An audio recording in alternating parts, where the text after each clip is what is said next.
Good morning, students. So, today we are going to continue our chapter number 6, which is the meetings of the company.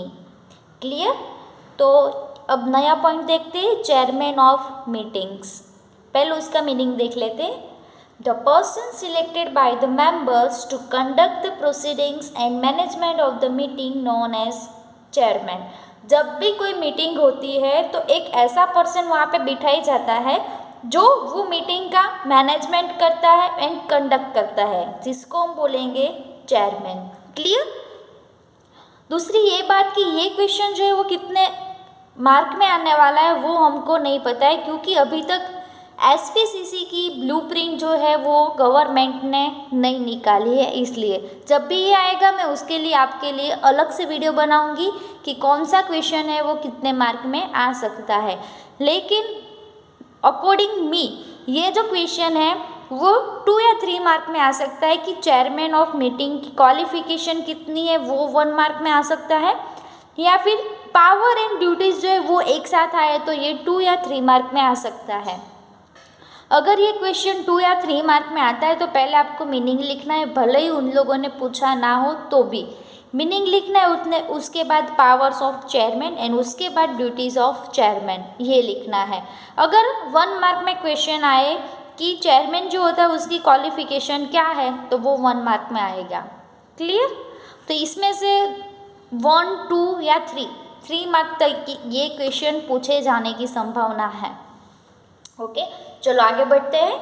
The appointment of the chairman for the meeting. The chairman is appointed by the members to conduct the proceedings of the meeting. A meeting held without a chairman is considered to be illegal and hence it is mandatory to appoint one. ये chairman जो है वो meeting जो होती है उसको conduct करने के लिए एंड मैनेजमेंट करने के लिए चेयरमैन बनाना पड़ता है. अगर चेयरमैन आप नहीं बनाते हो और ऐसे ही मीटिंग शुरू कर देते हो और ख़त्म भी कर देते हो तो वो मीटिंग जो है वो इलीगल बोली जाएगी. क्लियर? तो ये इलीगल ना हो, लीगल मीटिंग हो, उसके लिए आपको 1 पर्सन को एज अ चेयरमैन चुनना पड़ेगा for the meeting. Generally the head of the director conduct work as chairman of the meeting. Generally क्या होता है, जो डायरेक्टर का हेड होता है वो ही हो जाता है हमारा chairman. The chairman holds the management of the meeting. Meeting का सब कुछ मैनेजमेंट कौन करेगा? चेयरमैन. और चेयरमैन कौन होगा? Head of the director. The chairman has to ensure that the functions of agenda should be conducted properly according agenda and the decision should be taken after proper discussion and debates and the resolution should be passed in the proper manner. जो chairman होता है उसका main function क्या होता है, उसका main work क्या होता है? एजेंडा प्रिपेयर करने का होता है. फिर जो हमारी मीटिंग है या फिर जो हमारा एजेंडा है वो प्रॉपरली बनाया हुआ होना चाहिए. एजेंडा मीन्स क्या कि आप मीटिंग में कौन कौन से टॉपिक पे बातचीत या डिबेट करने वाले हो वो, तो उसका पहले से ही प्लानिंग कौन करेगा? चेयरमैन करेगा. क्लियर? अगर पहले से ही आपका एजेंडा प्रिपेयर होगा तो आप जब डिस्कशन करने बैठोगे तो ज़्यादा टाइम नहीं लगेगा. और जब ये एजेंडा जो प्रिपेयर्ड है ऑलरेडी वो मीटिंग में जो मेंबर्स आने वाले हैं उनको पहले सेंड किया जाता है ताकि वो मीटिंग में आए उसके पहले उनको पता चल जाए कि ये मीटिंग कौन से टॉपिक पर कंडक्ट होने वाली है, मीटिंग का मेन पर्पस क्या है. तो वो पहले से ही थिंक करके आते हैं कि कौन कौन से टॉपिक पे हमको बोलना है या फिर हमको कुछ सजेशन देना है, कुछ भी. तो वो पहले से मेंटली प्रिपेयर होकर आते हैं तो मीटिंग में ज़्यादा टाइम नहीं लगेगा. If any director is not willing to work as chairman or any director does not appear within 15 minutes of a prescribed time, then present member may select any one amongst them as a chairman. अगर कोई director है वो as a chairman नहीं बनना चाहता या chairman का work नहीं करना चाहता है तो 15 मिनट्स के अंदर जब मीटिंग शुरू हो तब उसके 15 मिनट्स के अंदर आपको जो मेंबर्स बैठे हुए हैं उसमें से किसी एक को एज अ चेयरमैन चुन लेना पड़ता है। अगर चेयरमैन नहीं चुनोगे तो आपकी जो मीटिंग है वो इलीगल बोली जाएगी। क्लियर? उस टाइम पे आप लोगों ने जो भी डिसीजन लिया होगा वो सारे इलीगल बोले जाएंगे, इसीलिए चेयरमैन चुनना बहुत ही ज़रूरी है। Thus, he has to play an important role. The above provisions, however, do not apply to a single person company. Chairman का यहाँ पे आपको पता चल गया कितना इम्पोर्टेंस है। अगर चेयरमैन नहीं होगा तो ये मीटिंग जो है वो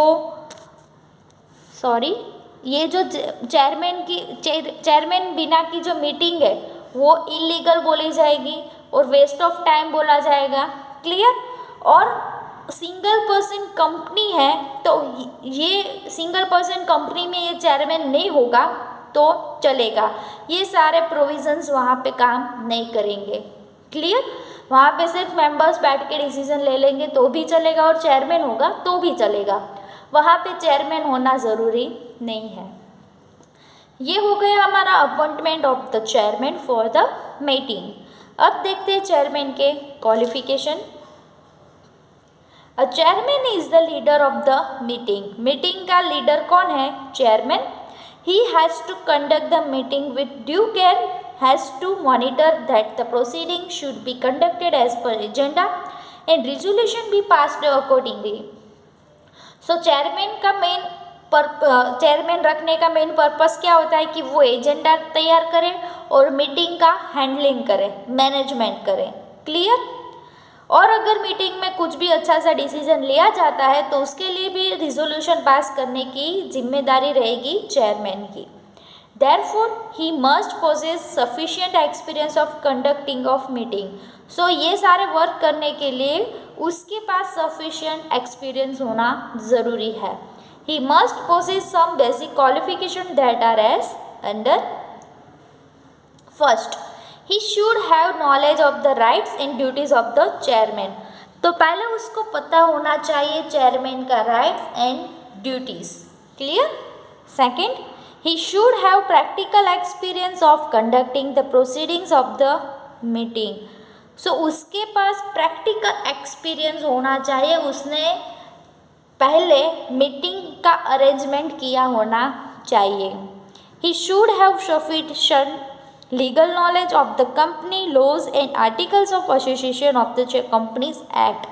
उसके पास लीगल नॉलेज कंपनी का होना चाहिए, लॉज का एंड आर्टिकल्स ऑफ एसोसिएशन का उसके पास नॉलेज होना चाहिए सफिशिएंट।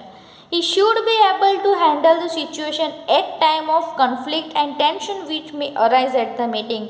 मीटिंग के टाइम पे आप लोगों ने देखा होगा कुछ लोग उग्र हो जाते हैं, गुस्से में आ जाते हैं, तो उस टाइम पे उसको कैसे सब लोगों को हैंडल करना है, उस सिचुएशन को कैसे हैंडल करना है, उसका हैंडलिंग उसको अच्छे से आना चाहिए। अगर कुछ ऐसी मैटर है जिसमें सब लोग टेंशन में है तो वो टेंशन कैसे दूर भगाना है उसका भी सॉल्यूशन इसके पास यानी चेयरमैन के पास होना चाहिए। क्लियर? Effective personality. चेयरमैन जो है वो आकर बैठ जाए तो उसकी पर्सनालिटी ऐसी होनी चाहिए कि दूर से उसको देखो तो आपको समझ में आ जाए कि ये चेयरमैन है। अगर चेयरमैन ऐसा होगा कि वो आकर बैठ जाए तो आप उसको चाय वाला समझ लो, ऐसी उसकी पर्सनालिटी नहीं होनी चाहिए।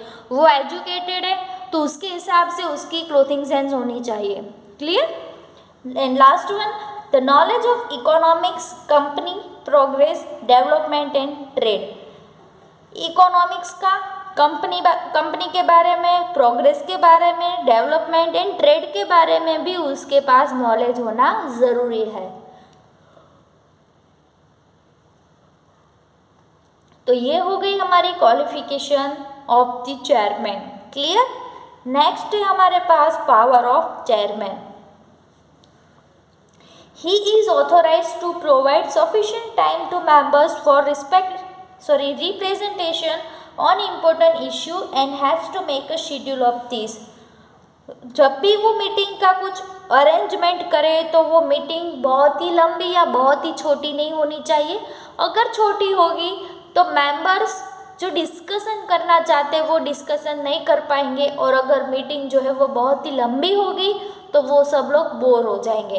तो टाइम का भी मैनेजमेंट वो अच्छे से करना जानता होना चाहिए, जो चेयरमैन है हमारा वो। Next, to expel any person who remains present in the meeting without proper authorisation. कोई पर्सन ऐसा है कि जो कोई उसके पास ऑथोराइज नहीं है लेकिन फिर भी वो मीटिंग में प्रेजेंट रह रहा है, तो ये जो चेयरमैन है उसके पास पावर होगा कि उसको एक्सपेल यानी उसको बैन कर सके, उसको मीटिंग में से निकाल सके, ऐसा पावर उसके पास होता है। Next, whenever a member represent the facts on any issue and if at that time other members object or criticize him or create disturbances, then the chairman has to find the truth and take final decision. अगर कोई ऐसा member वहाँ पे है जो कोई fact है उसके बारे में बोल रहा है या फिर कोई ऑब्जेक्शन उठा रहा है, तो वो जो सच है, जो वो ऑब्जेक्शन उठा रहा है उसके बारे में जो सच है वो जानने की जिम्मेदारी है चेयरमैन की। उसको देखना है कि ट्रूथ क्या है और फाइनल डिसीजन लेना है कि उसने क्या ऑब्जेक्शन उठाया था। Clear? If any member uses non-parliamentary language or behaves in any uncivilized manner, then the chairman will warn him, and if the person does not change his behavior, then the chairman can expel that person from the meeting. कोई ऐसा member वहाँ पे है जो misbehave कर रहा है, अच्छी लैंग्वेज में, जो प्रॉपर लैंग्वेज या प्रोफेशनल लैंग्वेज है उसमें बात नहीं कर रहा है, रूड बिहेव कर रहा है और किसी को वो किसी को वो हिट कर रहा है, तो चेयरमैन के पास अथॉरिटी है कि वो उसको वार्न करे, और अगर फिर भी वो नहीं समझ रहा है, खुद का बिहेवियर वो चेंज नहीं कर रहा है, तो चेयरमैन जो है वो उस पर्सन को मीटिंग में से निकाल सकता है, बैन कर सकता है। Clear? He has authority to remove illegal, improper and false fact from the records. उस चेयरमैन के पास अथॉरिटी होती है कि जो इलीगल है, इम्प्रॉपर है या कुछ गलत है, ऐसे फैक्ट को वो रिमूव कर सकता है रिकॉर्ड में से। It members behave in an improper manner, create obstacles in the meeting or create conflicts, then the chairman has the authority to adjourn the meeting. कभी कभी क्या होता है कि सब लोग एक दूसरे के साथ मिसबिहेव करने लगते हैं, अच्छे से बात नहीं करते हैं, या फिर मीटिंग जो है वो नेक्स्ट लेवल तक पहुंच गई होती है, तो उस टाइम पे वो मीटिंग को वहीं पे एंड कर सकता है एंड फिर दोबारा मीटिंग बुला के प्रॉपर तरीके से, लीगल तरीके से, अच्छे से डिस्कशन करके कुछ ना कुछ डिसीजन लेता है। If voting to be held on any issue and after the voting there are equal votes in the favor or against, the chairman may use his voting casting vote. कभी कभी क्या होता है कि दो लोग खड़े होते हैं और वोटिंग चल रहा है वहाँ पे, तो एक के पास 10 वोट आए और दूसरे के पास भी 10 वोट्स आए, तो उस टाइम पे क्या होगा कि कुछ डिसीजन नहीं ले पाएंगे हम लोग, टाई हो जाएगी दोनों के बीच। तो इस टाइम पे जो चेयरमैन होता है उसके पास राइट होता है कि वो वोटिंग करे, यानी दोनों में से कोई एक तो जीतेगा ही। क्लियर? तो ऐसी जब सिचुएशन आती है, पहले तो आपको मेंबर्स को ही प्रायोरिटी देनी है, लेकिन मेंबर जो सब लोग बैठे होते हैं वो डिसाइड नहीं कर पाते और जो वोट है वो दोनों तरफ सेम आए हैं, यानी टाई हुई है, तो उस टाइम पे जो चेयरमैन होता है वो खुद का वोट डाल के किसी एक पार्टी को जिता सकता है। तो ये हो गए हमारे powers of the chairman. And आज का ये हमारा लास्ट टॉपिक है, the duties of chairman. Chairman की ड्यूटीज क्या रहेगी? To monitor that the proceeding of the meeting should be conducted in a peaceful manner. जो भी मीटिंग हो रही है और मीटिंग चल रही है वो पीसफुली हो, ऐसा ध्यान रखने का काम किसका रहेगा? चेयरमैन का। He has to verify the quorum of the meeting. ये रहा quorum, हम लोगों ने देखा था लास्ट लेक्चर में। quorum यानी मेंबर की जो प्रेजेंट जो मेंबर्स रहते हैं उनकी संख्या, कोरम यानी उनकी स्ट्रेंथ कितनी है, मीटिंग में कितने लोग प्रेजेंट हुए हैं, वो उसका भी वेरीफाई या ध्यान रखने का वर्क रहेगा चेयरमैन का। The proceedings of the meeting should be conducted as per agenda and completion of work should be ensured. जो मीटिंग चल रही है वो एजेंडा हमारे जो पहले से प्रिपेयर थे उसके हिसाब से चल रही है, वो ध्यान रखने का, एंड जो वर्क है वो कंप्लीट होना चाहिए, ये सब कुछ ध्यान रखने का ड्यूटी रहेगी चेयरमैन की। It is the duty of the chairman to allow every member to speak without any bias. किसी के साथ पार्शियलिटी नहीं करनी है, सभी मेंबर्स को खुद के मंतव्य बोलने का अधिकार है। जिसको जो भी बोलना है वो बोल सकता है, जो उनको पॉइंट्स मीटिंग में रखने हैं वो रख सकते हैं। क्लियर? किसी के साथ आपको पार्शियलिटी नहीं करनी है, आपके लिए सारे मेंबर्स एक जैसे ही है।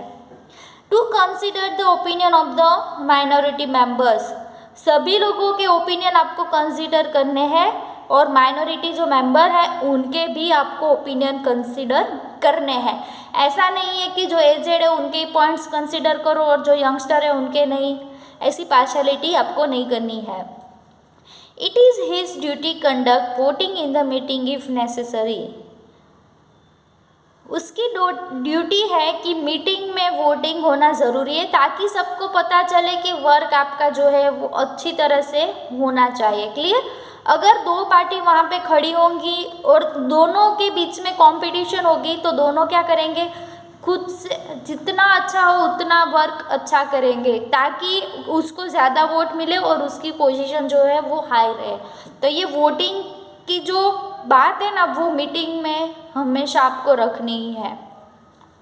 Chairman should use his casting vote very carefully and then declare the result. कि चेयरमैन का जो खुद का वोट है, अगर टाई होती है मीटिंग में तो ही खुद का वोट वो डाल सकता है एंड खुद का वोट डालने के बाद रिजल्ट जो है वो डिक्लेयर कर सकता है। क्लियर? तो ये सारी बातें हो गई चेयरमैन की। तो ये क्वेश्चन जो है वो मैंने पहले आपको बोल दिया कैसे आ सकता है। क्लियर? तो आज का लेक्चर यहीं पे रखते हैं, नेक्स्ट लेक्चर में हम मीटिंग बुक से स्टार्ट करेंगे। Good bye.